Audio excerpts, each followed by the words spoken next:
SPY is sitting at very critical support, and we have stocks like NVDA breaking out to all-time highs after reporting earnings. First up, let's take a look at the S&P 500 SPY ETF. So let's crack open this chart and see what's going on in the stock market today. All right. So today's SPY was down 0.72%, and we did gap down from the open, so we now have a gap to fill to the upside. So this chart is still full of gaps to the upside and the downside. Now, like I said in the introduction, NVIDIA did report earnings, and it is up huge after hours, which looks like it's going to be opening at brand new all-time highs, and that is a top 5 stock in the NASDAQ 100. We also have stocks like Apple and Microsoft that are flirting with all-time highs, so you need to be very cautious to check your bias, because right now the charts are looking very bullish, and we have some top 5 tech names breaking out. And if you know anything about market weight, there's only about 10 stocks needed to move the market higher or lower, and right now those stocks are still moving higher. So right now on SPY, I would be very cautious getting overly bearish, because we're sitting at very critical support, and if you just look sideways,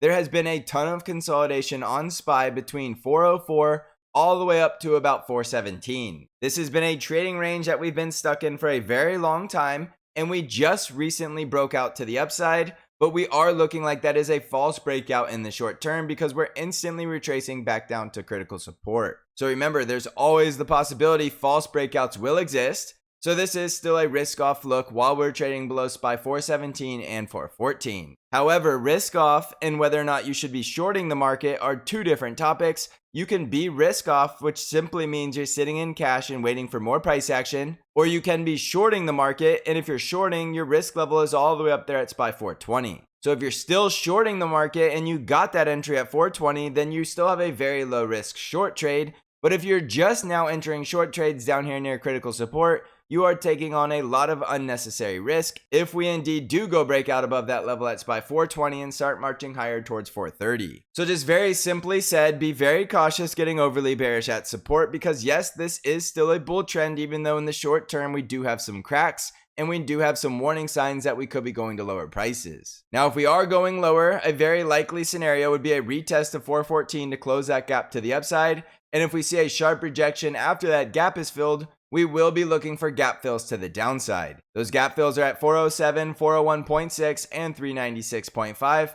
However, if we break through 414 and we continue higher, we have gaps to fill to the upside at 414, 421, and 425. So as I always tell you, price is really the only indicator of telling us which gaps we're going to fill first. So we need to see what happens right here at this critical support zone at SPY 411, and the 50 EMA is right around 409. If SPY starts breaking below 409, this is going to look like a confirmed downtrend in the short term, and that means we'll be looking for 407 and then this gap fill below 402. Again, this is a very high risk short trade if you did not short from the highs. So if you're just now thinking about shorting, you need to reconsider and wait till we get near some more critical resistance levels. If you're bullish and buying the dip, manage your risk right there at SPY 409, which is the 50 EMA. And if we start to break below that, you need to start considering reducing your risk for lower prices. On the NASDAQ 100 triple Qs, we were down 0.51% today, and the triple Qs are sitting right on top of what could be critical support at the rising 13 EMA, because the rising 20 daily moving average is also going to be in the support zone between 327 and 330. This support zone could be a higher low before the next higher high. And if we do get the break above this level at 339, we could see the triple Qs marching higher towards 350. Again, I just talked about how NVIDIA likely is opening at all-time highs with tomorrow's price action due to the very blowout earnings report.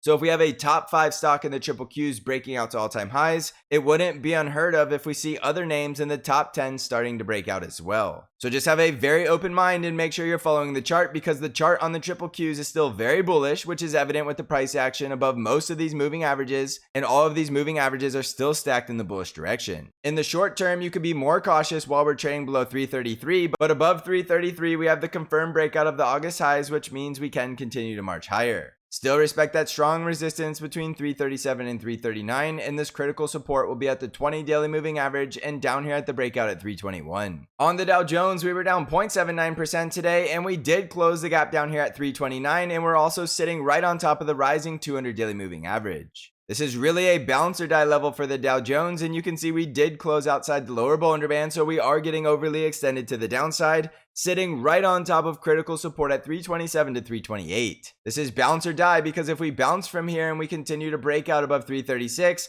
We are simply done with the pullback and returning into the bull trend. If we break this support, we're going into a stronger downtrend, which is likely coming down here to fill the gap at 322. So manage your risk right here on the Dow between 327 and 328, and a bounce from here could be a sign to go long, or you can wait for the break above that critical resistance at 336. On the Russell 2000 IWM ETF, we were down 1.06% today, and we did gap down and close below the 50 EMA and that critical support at 176. We opened a gap above with the gap down that doesn't fill until we get back above 177, and we still have that gap up there at 181. As I said last night, these Bollinger Bands need to expand before price can get to fill that gap to the upside without getting overextended. So if we do start to bounce off of the rising 20 daily moving average, that could be a sign of a bullish indication we're getting a higher low and we're getting ready to run. If we break below the 20 daily moving average at 174, we still have this gap to fill down here at 171.56 and critical support at 170. On the ARKK ETF, we were down 0.6% today, and we're still bearish while we're trading below 40.5 and this critical resistance zone just below 41.5. If we start closing above that critical resistance zone, we'll instantly get more bullish. But right now we're risk off because we have gaps to fill to the downside and we just got rejected from critical resistance. On the VIX, we were up 8.1% today and the VIX closed right on top of 20, and I told you we need to get more risk off if the VIX starts spiking out and closing above 20. It's too early to tell if that's going to happen because we're sitting right at that critical resistance, which means it's possible the VIX just crushes from here and we continue back into the bull trend. So just watch the VIX. If we start getting more consecutive closes above 20, we need to be more cautious and we need to be open to the possibility the bear market is returning. If the VIX crushes below 20 and we break out yet again, the bull trend is going to continue. On Bitcoin, we're currently down 3.25%, and Bitcoin is trying to break down through this very critical support at 27,000, which means we're likely coming back down to 24,000 and the rising 200 daily moving average below 23,000. This is happening on higher volume, so I would take it very seriously if you're a Bitcoin bull to be very cautious holding long as we're breaking down below this critical support. We're only getting more bullish if we can confirm an uptrend, and right now we have price action below all of the moving averages and a downtrend, which means we could be coming back down towards this 200 daily moving average. On Apple stock, we were up 0.16% today, and we held that very critical support zone between 170 and 171. Again, this is where we need to hold for the bulls, because if we break this support, we're likely coming down to close the gap at 167. If we bounce from here, it's just another higher low into a higher high, which means we can still come up here to the next target at 177. We have gaps to fill to the upside above 173 and just below 175,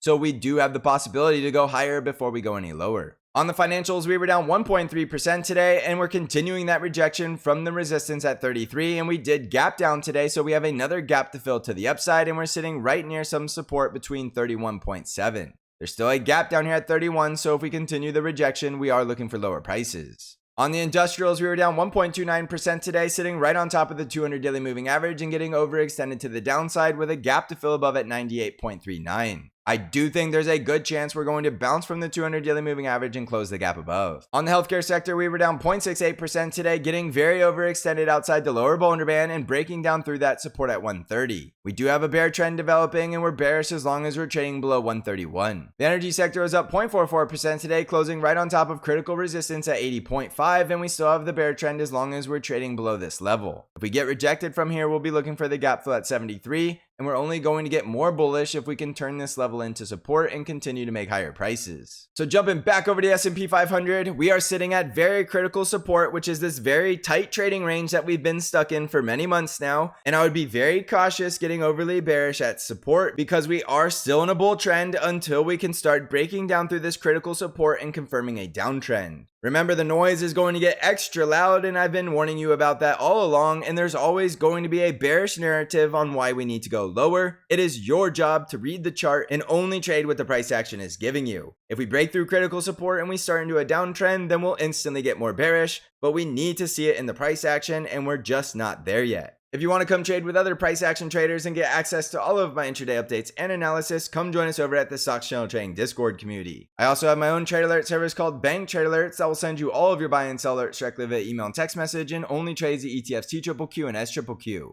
We are absolutely crushing this market in the Stocks Channel Discord and Bank Trade Alerts. So if you want to join either of those services, you can find out how to do so by clicking on the links in the description of this video. So thank you for watching, everybody. I hope you're crushing this market. And as always, I will see you in the next episode.